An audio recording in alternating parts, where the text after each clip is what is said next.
Hey everyone, it's Brian here with my review for Game Week 35 of the 2021 Premier League season. So it was commencing from Friday the 30th of April to Monday the 3rd of May. So, first match was Southampton versus Leicester. Leicester had just played on Monday as well. Literally they were the last game of the week and they're the first game of this week. Everyone else kind of got more breaks between them.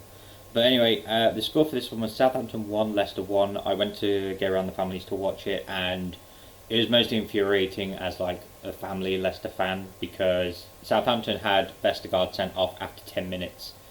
So they had 80 minutes to take advantage of that, and they just couldn't. I think Southampton sort of learned from their mistakes of having someone sent off early and actually to adapt to it. Southampton did go ahead with a penalty in the first half. Leicester did manage to get one back. But yeah, it should have been a win for Leicester, especially considering they spent 80 minutes with one less man on the pitch. On Saturday, Everton 1, Aston Villa 2. It's not help. It doesn't help Everton's chances for Champions League. They had a promising start of the season that seems to fade away now. I think they're currently 8th at the moment, 7th. I'll get to the table later. Chelsea 2, Fulham 0. 2 goals of Kai Havertz. Fair enough to him. I think he's. I know sort of like Chelsea signings this season have been questionable. I think Havertz has been the better one out of him and Werner. Werner managed to get an assist, but still, considering Werner's the striker, he's meant to score more goals. But yes, another win for Chelsea, which I think solidifies their 4th place for the time being. Brighton 2, Leeds 0. That one was a bit of a surprise to me. I thought Leeds would probably give them more of a fight, but yeah, it was 2-0. And then Crystal Palace 0, Man City 2. So I believe Everton and Aston Villa was the last game, but it was literally just 2-0, 2-0, 2-0. And I was like, well, there's a theme going on here, and then end up 2-1 to Aston Villa. Sunday, the 2nd of May, Newcastle 0, Arsenal 2. A goal for El Mini and Aubameyang. Arsenal playing pretty well. Shaw got sent off last minute for Newcastle. I think Newcastle are pretty much safe from relegation. It's going to take a lot for them to get relegated. I think Brighton might be 17th. Like I said, I'll get to the table later and I'll explain it afterwards. Monday the 3rd of May, West Brom 1, Wolves 1. Again, West Brom could have done with the 3 points, but didn't work for them. And Burnley 1, West Ham 2. Antonio getting both goals shortly after going behind because of Chris with the penalty. West Ham closing on 4th. I think maybe Chelsea will beat them to it. There are only, I think, 4 games left for teams now. So if I go to the table, there's literally 4 games left for a majority of teams. Oh, also the biggest talking point on the weekend was Liverpool versus Man U was supposed to take place at 4:30 on Sunday at Old Trafford, but fans had managed to get into the stadium, and basically it's their way of protesting against the owners. We sort of like at Chelsea, at Liverpool, at Arsenal, like where they're outside, basically not wanting the teams to play because their owners don't respect them and stuff like that. Man U fans kind of took it one step further and actually got onto the pitch. It's a lot of families, young kids and stuff like that. Basically just on there, some of them just taking pictures, just taking care of the moment. There was unfortunately a few people that did take it a little bit too far. Like one of them threw a tripod onto the pitch and almost hit someone. I think member of security or something got like a little cut on his face or something, I'm not sure. And then I saw someone light a flare and throw it at like one of the giant like tifo things with the badge on it.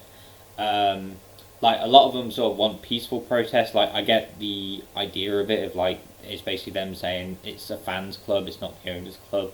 So that was sort of their mark of like we want our club back. But yeah, unfortunately, like some people did kind of take it a little bit too far. But like most media things, that'll be the thing that they talk about is look what they've done, how dare they do that, whereas they're not showing the point of it's them taking a stand for what the owners did a couple of weeks ago with the whole Super League thing. Like I said, this match was postponed. They haven't announced when it's going to be. The main issue as well is Man U for the next few weeks have got potentially midweek matches all like until the end of the season, so they've got to try and squeeze it in there somehow, whether it's like a day or two after another fixture. Like they'll have to try and fit it in somewhere. They've got a game in hand. Like Man U, Liverpool, Everton, Aston Villa have all got a game in hand. Crystal Palace and Southampton have also got a game in hand. So I'm going to go over the table for you. So in first place, Man City with 80 points.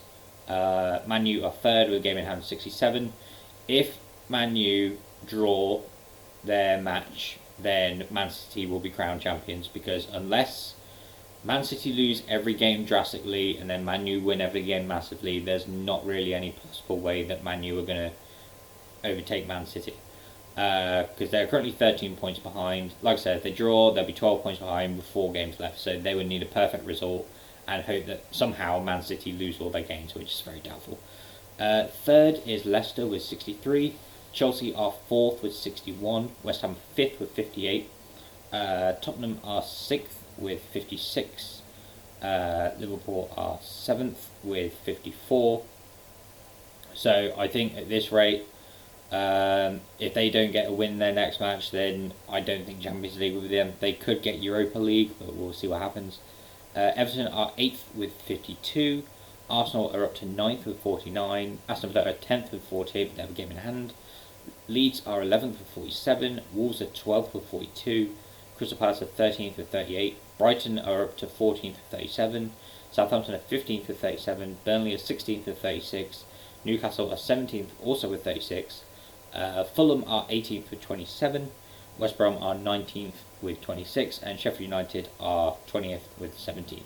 So essentially, there's a 9-point safety gap for Newcastle and Burnley.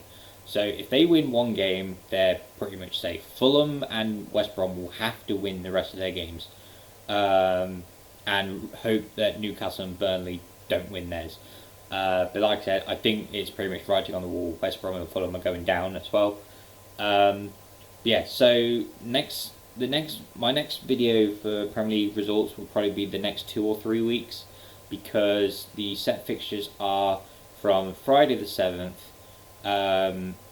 They've got it just for match week 35, it's just registered down for from Friday the 7th, which again, Leicester are playing the early fixture, to Thursday the 13th of May. However, there's also a game on the 14th, 15th, 16th, and then there's a 3-day gap, so I might do it on Monday the 17th, will be in my next review, and then you've got Wednesday, and then Sunday is the final fixture of the season. There's only one game left to be confirmed, which is Man U Liverpool. I think they'll try and fit it in maybe on this weekend. It's weird because it's like Man U are playing midweek.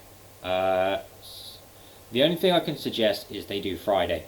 Friday the 14th, because Man U play on the Wednesday, Liverpool play on the Sunday. That seems to be the only gap where they can, because they're playing the following Wednesday and then they're all playing Sunday. So they'll have to try and squeeze it in, possibly the Friday the 14th. Like I said, I don't know where they'll fit in, because unless they do it midweek now, but again, Man U have their Europa League match on Thursday. It will have to be probably sometime next week. But that's my review for game week 34 of the Premier League. I think I said 35. I meant to say 34. The next fixtures are 35.